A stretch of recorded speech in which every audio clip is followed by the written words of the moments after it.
एक राजा ने किसी विद्वान से पूछा कि दुष्ट लोग जल्दी क्यों मर जाते हैं और सज्जन पुरुष चिरकाल तक क्यों जीवित रहते हैं। विद्वान इसका उत्तर तो अच्छी तरह जानता था, लेकिन फिर भी उसने उत्तर राजा को उस समय न बतलाकर 3 माह की अवधि मांगी। राजा ने 3 माह की अवधि दे दी। बड़ी उत्सुकता और प्रतीक्षा के बाद 3 माह पूरे हुए।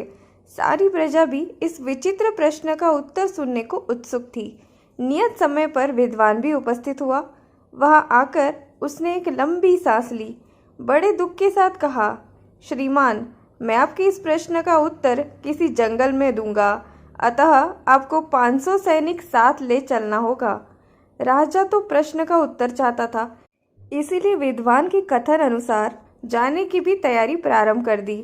500 सिपाहियों को शस्त्र सहित तैयार होने की आज्ञा दे दी।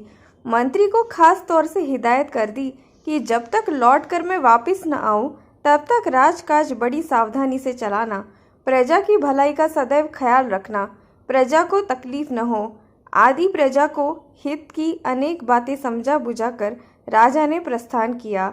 सारे दिन चलते चलते एक घने जंगल में पहुंचे, जहां आदमी का नाम निशान तक न था। पक्षियों की बोली भी कम ही सुनाई पड़ती थी। ऐसी जगह पहुंचकर विद्वान ने राजा से कहा, श्रीमान, यहीं पर ठहरना ठीक होगा। राजा ने सैनिकों को वहीं ठहरने की आज्ञा दी। सैनिक लोग वहीं ठहर गए। कुछ ही देर में 500 सैनिकों की सहायता से वहां पर तंबू बंध गए। भोजन करने के पश्चात दिन भर के थके सैनिक विश्राम करने लगे। सोते ही सबको नींद आ गई। नित्य कर्म से निवृत्त हो सबने फिर भोजन किया और पश्चात महाराज के आदेश की प्रतीक्षा करने लगे। विद्वान ने बड़ी गंभीरता पूर्वक दुख प्रकट करते हुए कहा, श्रीमान, मैंने सोचा था कि बाहर आकर मैं आपके प्रश्न का उत्तर सुगमता पूर्वक दे सकूंगा, लेकिन यहाँ पर एक विघ्न उपस्थित हो गया है। यह सामने वाला बरगद का पेड़ इस विघ्न का खास कारण है। अतः यह पेड़ जब तक जड़ सहित अपने आप गिर न जाए, तब तक मैं अपना उत्तर नहीं बता सकता। इसलिए अच्छा हो कि आप अपने 500 सैनिकों को उस बरगद की देखरेख में तैनात कर दे। राजा की पहले तो ऐसा करने के लिए इच्छा न हुई, लेकिन फिर कुछ सोचने के पश्चात उन्होंने इस कठिन कार्य को भी करना मंजूर कर लिया।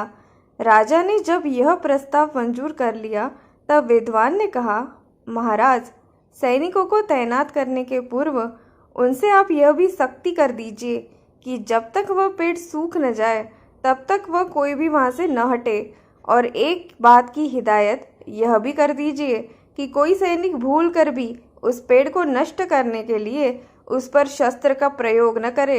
महाराज ने विद्वान के कथन अनुसार सब करवा दिया। 500 सैनिक उस पेड़ की देखरेख में लग गए। महाराज स्वयं भी उस पेड़ के सूखने की राह देखने लगे। 1-2 दिन तो जैसे तैसे बीत गए, लेकिन फिर सैनिकों का हाल बुरा हो गया। ज्येष्ठ की लू से सब घबरा गए। पीने को पानी भी बड़ी कठिनता से प्राप्त होता था। सारे दिन धूप में चने की भांति सिक जाते थे। 500 जवान केवल घबरा ही न गए थे, बल्कि बड़े व्याकुल हो गए थे। लेकिन करते क्या? हाय हाय, पेड़ कब सूखेगा? कब हम अपने घर जाकर अपने बाल बच्चों को संभालेंगे? बस सोते जागते, खाते पीते, उठते बैठते, बोलते, उनके मुंह से यही हाय के शब्द निकलते थे। इस तरह 500 जवान उस पेड़ के लिए हृदय से दुखी थे। किसे विश्वास था कि यह सैकड़ों वर्षों में गिरने वाला पेड़ जल्दी ही सूख कर गिर जाएगा। लेकिन यह क्या, 3 मास भी न हुए और पेड़ के तमाम पत्ते एक एक करके झड़ गए। अब था तो सिर्फ पत्तों रहित पेड़। सबको कुछ आशा बंधी। पूरे 6 माह भी समाप्त न हुए कि वह पेड़ जड़ सहित जमीन पर गिर गया। सबकी खुशी का पार न रहा। घर जाने के लिए कई दिनों से लालाए सिपाहियों की इच्छा पूर्ण हुई। खुशी के मारे उछलते कूदते एक सिपाही ने यह संदेश राजा को भी सुना दिया कि श्रीमान, बरगद का पेड़ अपने आप जड़ सहित गिर पड़ा है। राजा और विद्वान बड़ी उत्सुकता पूर्वक देखने आए। यह सब देखकर विद्वान ने सैनिकों से पूछा, तुमने इस हजारों वर्ष में नष्ट होने वाले पेड़ को क्या तुमने किसी शस्त्र की सहायता से ऐसा किया है? वे सब डरते डरते बोले, महाराज, यह तो अपने आप गिर पड़ा है। हमने कोई शस्त्र का प्रयोग नहीं किया है। हमने सोते जागते इतनी विनती प्रभु से अवश्य की है कि हाय, यह पेड़ कब सूखे और कब हम अपने घर जाए।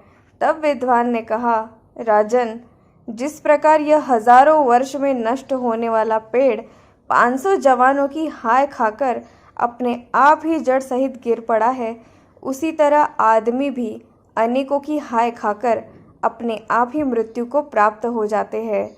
राजा ने कभी भी इस प्रश्न पर विचार न किया था कि हाय क्या है। आज यह अच्छी तरह समझ गया कि हाय से कौन सी चीज़ नाश को प्राप्त नहीं हो सकती।